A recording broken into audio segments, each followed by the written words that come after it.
Assalamualaikum warahmatullahi wabarakatuh. Sahabat-sahabat semuanya dimanapun berada. Kembali lagi bersama saya, Muhammad Reza Najib. Dalam ulasan video kali ini, kita akan sama-sama sedikit banyak membahas tentang mengungkap 3 warisan Nabi Muhammad Sallallahu Alaihi Wasallam. Sahabat-sahabat semuanya dimanapun berada. Dalam video kali ini saya akan mengawali dengan sabda Rasulullah Sallallahu Alaihi Wasallam yang mengatakan, Innal anbiya'a lam yuwarrithu dinaron wala dirhaman wa innama warrathul ilm. Para nabi-nabinya Allah Subhanahu wa taala sejatinya tidak mewarisi dinar atau dirham, yang berarti seperti harta, kemudian perhiasan atau segala sesuatu yang bersifat material saja. Tetapi para nabi-nabinya Allah Subhanahu wa taala ternyata mewarisi keilmuan yang diturunkan kepada masyayikh dan ulama kita semua, sehingga ilmu tersebut sampai kepada kita hari ini. Sahabat-sahabat semuanya dimanapun berada, dalam sebuah karya Imam Ibnu Hajar Al-Asqalani yang berjudul Fathul Bari Bisyarhi Sahihil Bukhari, pada juz yang pertama halaman 160 sampai 161 dikatakan, Qala Ibnul Munir arada bihi annal ilma syartun fi sihhatil qawli wal amal. Bahwa secara ideal manusia ketika menyampaikan informasi atau sesuatu dalam dirinya dan juga dalam isi kepalanya, ketika hal itu ingin disampaikan kepada khalayak ramai, kepada orang-orang sekitar, maka syaratnya adalah manusia tersebut harus mempunyai al-ilm. Itu yang dikatakan oleh Ibnul Munir. Kemudian yang kedua yang disampaikan dan dipaparkan oleh Ibnul Munir adalah bagaimana manusia tersebut mempunyai musahihun lin niyatil musahihah, mempunyai niat dan kemauan yang benar untuk meraih ilmu yang diwariskan oleh para nabi-nabi kita semua. Dalam redaksi selanjutnya, fanabbahal musannifu ala dzalik. Imam Ibnu Hajar Al-Asqalani rahimahullahu taala telah memberikan perhatian dan peringatan keras bagi seluruh umat manusia bahwa hatta la yasbiqu ila dzihni min qawlihim innal ilma la yanfa'u illa bil amali wa tahwinu amril ilmi wat tasahuli fi talabihi. Sesungguhnya para santri, manusia-manusia dan orang-orang yang sedang mencari dan melanjutkan warisan nabi-nabinya Allah Subhanahu wa taala. Dalam hal ini adalah ilmu, bahwa peringatan yang disampaikan oleh Imam Ibnu Hajar Al-Asqalani untuk memahami sesungguhnya ilmu akan bermanfaat ketika bisa diamalkan kepada orang lain. Namun di sisi yang lain, jangan sampai juga ada segelintir banyak orang yang tidak menikmati proses dalam menerima ilmu tersebut. Harus menikmati prosesnya. Dan ini bagian daripada pencarian dan melanjutkan warisan para nabi-nabinya Allah Subhanahu wa taala. Selain daripada itu, kita sering menjumpai akhir-akhir ini banyak orang-orang yang merasa dirinya menguasai seluruh cabang keilmuan, dalam hal ini adalah ilmu keislaman. Sehingga dia merasa mampu merespon segala macam perdebatan dari keilmuan yang beraneka ragam di tengah-tengah kita. Pada akhirnya orang tersebut menganggap bahwa konsep yang dibawa dan teori atau pemahaman yang disampaikan oleh dirinya, mereka semuanya menganggap itu kebenaran yang mutlak dan juga mampu menyalahkan orang lain dengan begitu mudah. Ini fenomena yang terjadi akhir-akhir ini. Sesungguhnya pesan moral yang bisa kita tangkap dari pemaparan Imam Ibnu Hajar Al-Asqalani tadi, bahwa ketika kita berbicara sesuatu yang di luar kapasitas kita, maka lebih baik kita berdiam dan juga setidaknya kita bisa mendengarkan pemaparan para ahli yang berada di sekeliling kita. Sehingga kita memahami pondasi yang kuat dalam membangun keilmuan dan melanjutkan warisan para nabi-nabinya Allah Subhanahu wa Ta'ala. Sahabat-sahabat semuanya dimanapun berada, kita sering menjumpai dan sering bertemu dalam beberapa karya ulama kita semuanya. Pasti diawali dengan kalimat La ilaha illallah. Hal ini selaras dengan pemaparan yang disampaikan oleh Imam Ibnu Hajar al-Asqalani. Fabada'a bil ilmi ay haitsu qala fa'lam annahu la ilaha illallah. Untuk supaya keimanan kita tetap terpatri dan tumbuh dalam jiwa kita. Summa qala wastaghfir li dzambika.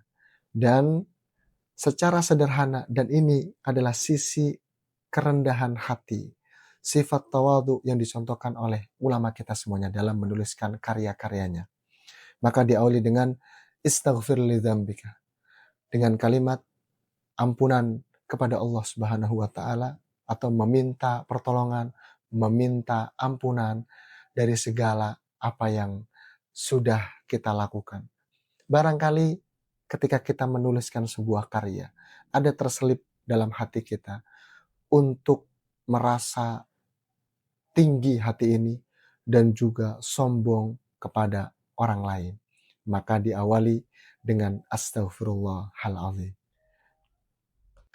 Berikutnya, ada salah satu kisah menarik yang tertuang dalam kitab Al-Fawaidul Mukhtara Lisaliki Thariqil Akhirah, karya Habib Zain bin Ibrahim bin Smith.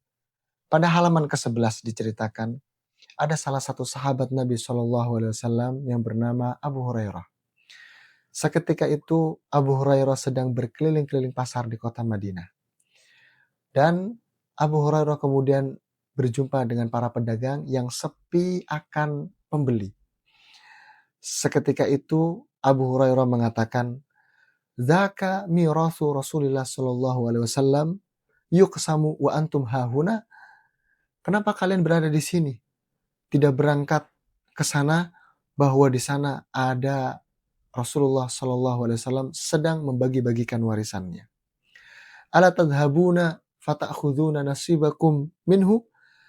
Apakah kalian semuanya para pedagang tidak berangkat ke sana? Siapa tahu nasibmu akan baik ketika mendapat warisan dari Nabi sallallahu alaihi wasallam. Qalu, kemudian para pedagang itu bertanya kepada Abu Hurairah, "Aina huwa?" Di mana kejadian itu? Qala, Abu Hurairah kemudian menjawab, "Fil masjid." Rasulullah sallallahu alaihi wasallam sedang membagi-bagikan warisannya di masjid. Silakan kalian semuanya berangkat. Kemudian ketika para pedagang berangkat berbondong-bondong dan menutup tokonya masing-masing untuk menjemput warisan dari Rasulullah sallallahu alaihi wasallam, dan ketika sampai di masjid, mereka semua tidak menemukan apa-apa. Dan kemudian bergegas kembali bertemu dengan Abu Hurairah. Kemudian mereka mengatakan, "Ya Abu Hurairah, qad atainal masjid." Wahai Abu Hurairah, kami sudah datang ke masjid. Fadakhalna falam nara fihi syai'an yuqsam. Dan kami tidak melihat apa-apa, dan juga kami tidak melihat bahwa Nabi SAW sedang membagi-bagikan warisannya di sana. Mungkin apa yang tersirat dan dibayangkan oleh para pedagang tadi, Rasulullah SAW sedang membagi-bagikan hartanya, membagi-bagikan warisannya, yang mana makna warisan bagi mereka adalah perhiasan yang berharga, kemudian barang-barang atau sesuatu yang sangat istimewa dari Rasulullah akan dibagikan kepada kita semuanya. Bayangan mereka seperti itu. Kemudian Abu Hurairah kembali bertanya kepada para pedagang tadi yang merasa dibohongi bahwa di masjid Rasulullah SAW sedang membagi-bagikan warisannya. "Wa ma ra'aitum fil masjid ahadan?" Kata Abu Hurairah bertanya kepada mereka, "Apakah kalian tidak melihat satu orang pun yang berada di masjid?" Apa jawaban dari para pedagang tadi? Qalu bala. Ya, kami melihat ada beberapa orang di sana. Lantas apa yang kamu lihat? Kata Abu Hurairah. Jawaban mereka adalah, Ra'aina qauman yusallun. Kami melihat ada segelintir banyak orang yang masih sedang melaksanakan ibadah salat di sana. Kemudian engkau melihat apa lagi? Kata Abu Hurairah. Jawaban mereka, Ra'aina qauman yaqra'unal Qur'an. Kami juga melihat masih banyak orang yang sedang asyik membaca Al-Quran. Dan kemudian apalagi yang kau lihat? Wa ra'aina qauman yatadzakarunal halal wal haram. Dan masih ada segelintir banyak orang di masjid tersebut. Mereka semuanya sedang mendiskusikan ilmu-ilmu keislaman dan juga sedang berbincang-bincang, tetapi perbincangan itu masih berhubungan dengan ilmunya Allah Subhanahu wa taala. Dan kemudian faqala lahum Abu Hurairah. Abu Hurairah kemudian mengatakan kepada mereka, "Waihakum, celakalah bagi kalian. Fadzalika mirasu Muhammadin sallallahu alaihi wasallam." Justru itulah yang kau katakan. Di sanalah 3 fenomena tadi yang engkau lihat. Itu semuanya adalah warisan Nabi Muhammad sallallahu alaihi wasallam. Dan kemudian para pedagang itu terdiam. Ini adalah kisah yang sangat menggugah jiwa kita semua. Bahwa kenapa orang tua kita, guru-guru kita semuanya selalu mengingatkan kepada kita untuk menjaga ibadah. Artinya hubungan baik kita dengan Tuhan Allah Subhanahu wa taala dan juga menjaga hubungan sosial yang baik antara kita dengan sesama manusia yang lainnya. Sehingga ada tradisi dulu ketika saya kecil bahwa setiap maghrib jangan sampai ya Anda atau kita semuanya itu menonton televisi.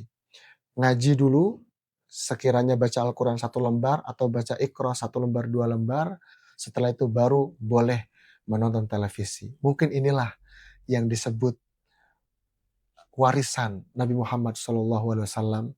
Yang pertama adalah salat, yang kedua adalah masih banyak orang yang membaca Al-Quran, dan yang ketiga adalah masih banyak orang yang mendiskusikan ilmu-ilmunya Allah Subhanahu wa taala. Dan ini adalah warisan para nabi-nabinya Allah Subhanahu wa taala yang turun kepada ulama-ulama kita semua, dan begitupun kita hari ini. Mudah-mudahan dalam video ini bisa bermanfaat. Allahul muwafiq ila aqwamit thoriq. Wassalamualaikum warahmatullahi wabarakatuh.